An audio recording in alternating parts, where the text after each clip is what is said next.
આપણે બધાને ખબર છે કે સમાજમાં કે આપણા ગુજરાતમાં કે ભારતમાં કે સ્ત્રીઓનું જે 1000 પુરુષો સામે સ્ત્રીઓ હોય એની સંખ્યા ઓછી છે કે સ્ત્રીઓનો જન્મદર ઓછો છે. તો જન્મદર વધારવા માટે જે બેટી બચાવો બેટી પઢાઓ યોજના છે કે કેમ્પેન છે એના અંતર્ગત આપણે ગુજરાતમાં વાલી દીકરી યોજના કરીને એક યોજના ચાલે છે.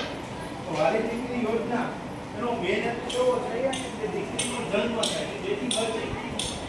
પહેલા જમાનામાં દૂધ પીતી કરતા અત્યારે શું કરે છે તો કે સોનોગ્રાફી કરી અને આંખીય પરીક્ષણ કરે છે કે સ્ત્રી છે કે પુરુષ. જો સ્ત્રી છે નથી જોતી તો એનું ઓપરેશન કરીને એને મારી નાખવામાં આવે. જો પુરુષ કે અંદર બાળકમાં દીકરો છે તો એને રાખવામાં આવે.